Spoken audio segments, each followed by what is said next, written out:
சங்கே முழங்கு.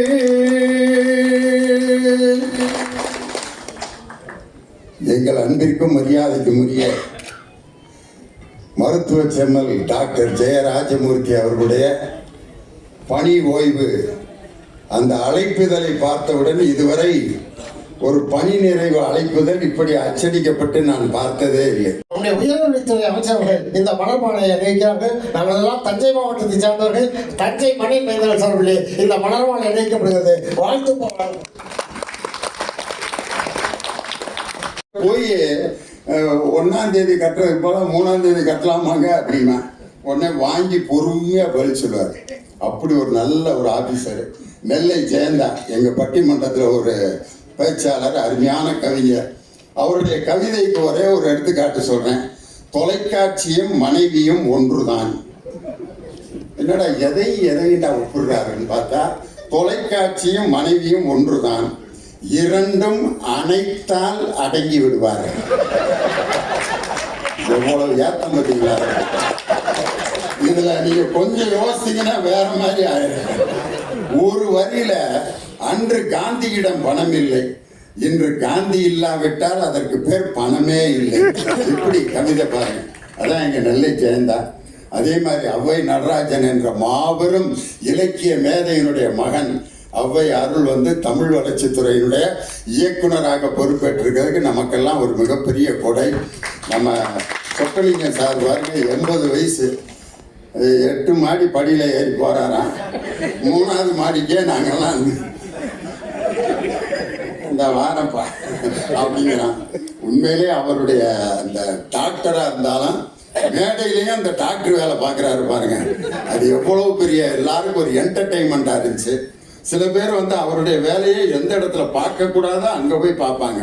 பெரிய பேச்சாளராக இருப்பான். மீட்டிங் முடிச்சுட்டு போய் வீட்டில் போய் அன்பார்ந்த மனைவி அவர்களை, எனக்கு பொண்ணு கொடுத்த மாமனார் அவர்களையோ, என்னையா இங்கே மீட்டிங் போடுற, இந்த ஆளை இப்படிமா கண்ட்ரோல் பண்ற, ஒரு சால்வையை போத்துனா பேசாம போய் படுத்துறாங்க. இந்த அழைப்புதல்லையே சால்வை, இந்த பரிசு பொருள் எதையுமே கொடுக்காதீங்கன்னு போட்ட முதல்ல அழைப்புதல் எதுன்னா எங்க ராஜமூர்த்தியோட அழைப்புதல் தான். அதனால ஒரு நல்ல நண்பரை பாராட்டுகின்ற ஒரு வாய்ப்பு கிடைத்ததற்கு நான் மிகுந்த மனமகிழ்ச்சி அடைகிறேன். அவருடைய ஆசிரியர்கள் மற்ற இங்கே வந்திருக்க எல்லாருக்கும் என்னுடைய வணக்கத்தை சொல்லி, அருட்பெருஞ்சோதி தனிப்பெருங்கருணை என்ற 2 வரிகளில் இந்த நிகழ்ச்சி தொடங்கியது. அதே முழக்கம் உலகமெங்கும் கொண்டு செல்ல ராஜமூர்த்தி ஒரு கருவியாக பயன்படுத்தும் என்று உங்கள் பலத்த கரவொலியோடு அவருடைய ஓய்வு காலம் இலக்கியத்தின் காலமாக அமையட்டும் என்று வாழ்த்தி, எங்கள் பாடநூல் கழகத்தில் அண்மையில் வெளியிடப்பட்ட 10 பாட்டு என்ற அந்த நூலின் தொகுப்பை உங்கள் அனைவரின் கரவொலிக்கு மத்தியில் பரிசாக வழங்குகிறேன்.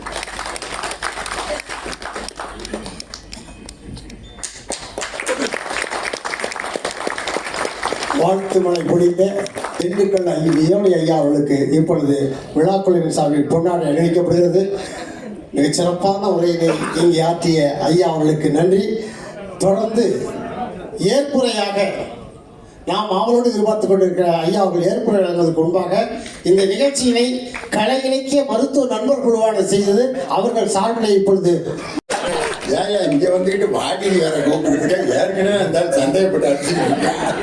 என்னைய போய் நீ சாயந்தரம் 7:30 மணிக்கு வாடினி வேற கூப்பிடுறேன்னா அந்த ஆள் பதறி ஓடி இருக்கேன். டாக்டர் எப்படி கண்ணாடியை மாட்டியிருந்தா அவன் வீட்டுக்கு போறதுக்கு போல பக்கத்து வீட்டுக்கு போயிருப்பான்னு யோசனை பண்ணி பாருங்க. அப்படி டாக்டர்கள்லாம் இருக்காங்க. ஆனால் எங்கள் மருத்துவத்துறையில மட்டும் இல்லை, அது குழந்தைகளுக்கு மருத்துவம் பார்க்கறது சாதாரண விஷயம் இல்லை. மற்றவங்க கூட அவனுக்கு என்ன வியாதிங்கிறத ஓப்பனா பேசிடுவாங்க. குழந்தைகளுக்கு என்னன்னே தெரியாது, தூக்கிட்டு வருவாங்க. அழுதுகிட்டே இருக்கான் சார் அப்படின்னா, எதுக்கு அழுகிறான் என்னன்னு தெரியாது. அந்த குழந்தையினுடைய முகத்தை பார்த்து, அந்த குழந்தையின் அசைவை பார்த்து, அந்த குழந்தையினுடைய அழுகையின் சத்தத்தை கேட்டு நோய் எது என்று கண்டுபிடிக்க வேண்டும் என்றால் அளப்பரிய உளவியல் ஆற்றல் இல்லாதவர்கள் குழந்தைகள் மருத்துவராக இருக்க முடியாது. அப்படிப்பட்ட ஒரு நல்ல மருத்துவர் 3 சிஸ்டருக்கு தம்பியா பிறக்கிற மாதிரி ஒரு சுகம். அவ்வளவு ஒரு நாங்கெல்லாம் வரிசையா ஆம்பளை பிள்ளைகளா பிறந்து கடைசியா ஒரு பொம்பளை பிள்ளை பிறந்துச்சு. அதுக்கப்புறம் எங்க அப்பா என்னை ஒரு பிள்ளையாவே மதிக்கல. அப்படி குடும்பத்துல பிறந்தான். ஆனா 2 அக்கா ஒரு தங்கச்சி. அடாடா. அப்ப கூட அண்ணியார் சொல்லுவாங்க, எப்படி பேசுறாருங்க உங்க தம்பி அப்படின்னா, அப்போ ஒரு வார்த்தை சொன்னாங்க, எங்க 3 பேர்த்துக்கிட்டே இருக்கிற அறிவை எல்லாத்தையும் என் தம்பிக்கு கடவுள் கொடுத்துட்டாரு அப்படின்னு சொல்லி. நாங்கள்லாம் சரியா படிக்க மாட்டோம், என் தம்பி தான் அப்படி படிப்பான். அதனால எங்க அப்பாட்ட அவன் தான் ரொம்ப பாராட்டு வாங்கிட்டு இருப்பான், நாங்கெல்லாம் திட்டு வாங்கிட்டே இருப்போம் அப்படின்னு. எங்களுக்கு கிடைத்த அறிவெல்லாம் என் தம்பிக்கு கிடைத்திருக்கிறது என்று 3 சகோதரிகளும் பெருமைப்படத்தக்க ஒரு அற்புதமான ஒரு தம்பியா அவங்க குடும்பத்தில் இருக்காரு. நம்ம துணை முதலமைச்சர் உதயநிதி ஸ்டாலின் வந்து முந்தா நாள் ஒரு நிகழ்ச்சியில எல்லாத்துக்கும் முன்னாடி என் தாய் மாமாங்கிறத ரொம்ப நாளை பிறகு அன்னைக்கு தான் நேற்று முந்தா நாள் தான் சொன்னாரு. எனக்கு கிடைச்ச மாதிரி ஒரு மாமியார் உலகத்துல யாருக்குமே கிடைக்க முடியாது. நாங்க 2 பேரும் மாமா மருமகன் கிடையாது, ரூம்மேட்ஸ். 2 பேரும் சேர்ந்து வீட்டுக்கு தெரியாம சினிமாவுக்கு போவோம். அப்போனா எப்படி ஒரு மருமகனுக்கு ஒரு ஃப்ரெண்டா இருந்திருக்காரு பாருங்க. நல்ல மாமாவா, நல்ல தம்பியா, நல்ல அண்ணனா, அருமையான முதலமைச்சருக்கு ஒரு எளிமையான நல்ல மைத்துனரா, அருமையான மருத்துவரா, ஒரு நல்ல நண்பரா, எல்லாருக்கும் இருக்கக்கூடிய ஒரு ஆற்றல் மிக்க ஒரு மனிதர். அவர் வந்து அரசு துறையிலிருந்து ஓய்வு பெற்று விட்டாலும் இலக்கிய துறைக்கும் ஆன்மீக துறைக்கும் ஒரு புது பிறப்போடு இன்று அவர் புறப்பட்டிருக்கிறார். அதன் முதல் நிகழ்ச்சியாக 3ஆம் தேதி ஈரோடு புத்தக திருவிழாவில் அவருடைய இலக்கிய பணி முழுமையாக தொடங்க இருக்கிறது. விரைவில் பல வெளிநாடுகளுக்கு அவரை அழைத்து சென்று அவருடைய புலமையை உலகெங்கும் நான் கொண்டு செல்வேன் என்று சொல்லி நான் உண்மையிட்டாங்க. அவரும் நானும் அப்படிங்கிற நூல் வெளியிட்டு விடார். அதுக்கு நானும் வந்திருந்தேன். முதலமைச்சரின் குடும்பத்தார் அப்படின்னு சொல்லி ஒரு பெரிய பேனர் போட்டு அதில் அவங்க குடும்பத்தினர்லாம் உட்கார்ந்துருந்தாங்க. நான் அந்த இடத்துல தான் ராஜமூர்த்தி ஐயா உட்காந்துருப்பாருன்னு பார்த்தேன். 16ஆவது வரிசையில் உட்காந்துருந்தார். நான் போயிட்டு என்ன சார் அப்படின்னு, இங்கே இருந்துக்கிறேன். ஏங்க உங்க குடும்பத்துக்கு முன் வரிசையில பெரிய பெரிய சோஃபாலாம் போட்டிருக்காங்க, போய் அங்க உட்காருங்க டாக்டர்னு. உங்களுக்கு இடம் இருக்கா முதல்ல? நான் எங்கனையாவது உட்காந்துக்கிறேன், விடுங்க, நீங்க அங்க போங்க டாக்டர்னு கெஞ்சினேன். போகவே மாட்டேன்ட்டாரு. 16 வரிசையில் உட்கார்ந்து இருந்தாரு பாருங்க. இந்த பணிவும் எளிமையும் தான் ராஜமூர்த்தியினுடைய மிகப்பெரிய வெற்றிக்கு காரணம். அந்நியார் அவர்கள்ட்ட அவங்க பேசின உடனே அந்நியார் அவர்கள் வந்து அவங்கள்ட்ட அவர் பேசி நல்ல பேச்சை வந்து உடனே ரெக்கார்ட் பண்ணி அவங்களுக்கு அனுப்பி வைப்பேன். பாரதிதாசன் விழா வந்து நம்ம தமிழ் வளர்ச்சித்துறை நடத்துச்சு.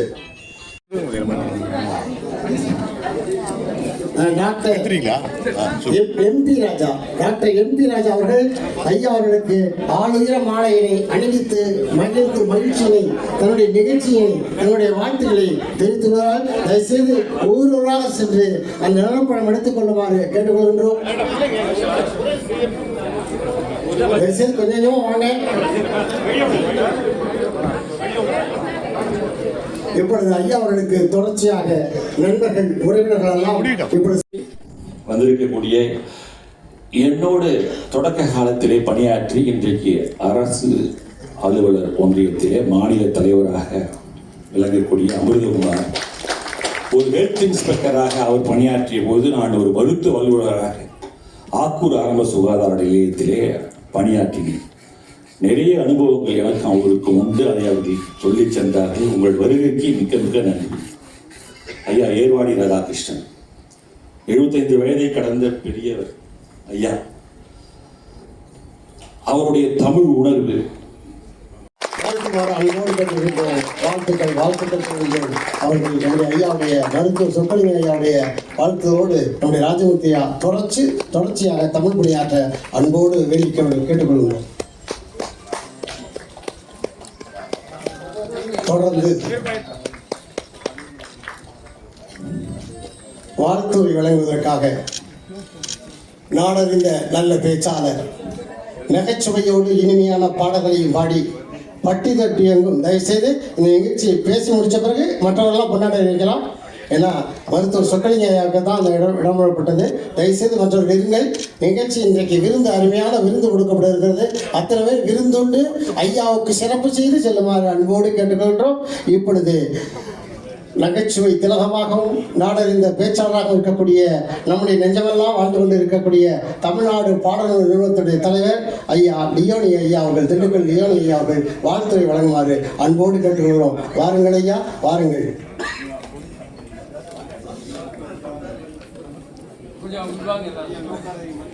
மற்றவர்களால் சிறப்பு செய்வோம், மற்றவர்கள் நிகழ்ச்சிகளுடைய நிறைய பகுதியை செய்யலாம். இப்பொழுது ஐயா அவர்கள் அந்த இடத்துல என்ன தோணுதோ அதை அப்படியே ஒரு செய்தியாக அதை மாற்றி விடுவார். அந்த ஆற்றல் என்னுடைய அருமை சகோதரர் ராஜமூர்த்திக்கு பட்டிமன்றத்தில் நான் பார்த்து வியந்த விஷயம். அதே மாதிரி பார்த்தீங்கன்னா அவர் ஒரு மிகப்பெரிய ரசிகர். உண்மையிலேயே நான் இன்னைக்கு ஆகஸ்ட் 15ஆம் தேதிக்கு ஒரு தலைப்பு போட்டு அது 15ஆம் தேதி ஒளிபரப்பாகும். மக்கள் பெரிதும் ரசித்தது ஆர்ப்பாட்டமான பாடல்களா அல்லது அர்த்தமுள்ள பாடல்களாங்கிற தலைப்பு. அவர் ஆர்ப்பாட்டமான பாடல்கள் அணியில பேசினார். பேசுறதுக்கு ஒரு பாட்டு ஆர்ப்பாட்டமான பாட்டா வரிசையா பாடிட்டு எந்த பாட்டு பாட முடியாதோ அதை ரொம்ப கஷ்டப்பட்டு அப்படியே முயற்சி பண்ணி பாடினார். எந்த பாட்டை லேட்டஸ்டான பாட்டை பாடினார்னா தக் லைஃப்ங்கிற படத்துல சின்மை பாடின பாட்டை எடுத்து பாடினாரியா. ஓ பாருங்க, உண்மையில அந்த லேட்டஸ்ட் சாங்கை எடுத்து வீட்டுல பிராக்டிஸ் பண்ணி பாடினார். அதே மாதிரி நான் ஏதாவது நல்ல விஷயங்கள் சொன்னா அந்த 6 பட்டிமன்ற பேச்சாளர்களை இப்படி லைட்ல பார்ப்பேன். ஒரு சில அருட்பெரும் ஜோதி அருட்பெரும் ஜோதி தனிப்பெரும் கருணை அருட்பெரும் ஜோதி. வணக்கம். ராஜமூர்த்தி அண்ணன் டாக்டர் மிகவும் உயர்ந்த பண்பானவர், எளிமையானவர், வள்ளலாருடைய ஆசிர் பெற்றவர், ஆன்மீகவாதி. அவருடைய இன்று அரசு விருந்து உபசரிப்பு. அவர் இன்று ரிட்டையர்மெண்ட் ஆகின்றார். அவரை பார்க்க நானும் என் நண்பரும் கலந்து கொண்டோம்.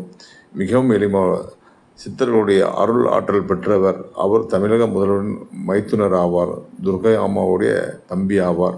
அவர் அருமையானவர், அவர் சிறப்பானவர். அவருக்கு என்றும் அவருக்கு சித்தர்கள் ஆசீர்வாதம் எப்பொழுதும் உண்டு. அவருக்கும் அவர் குடும்பத்துக்கும் நன்றி, வணக்கம்.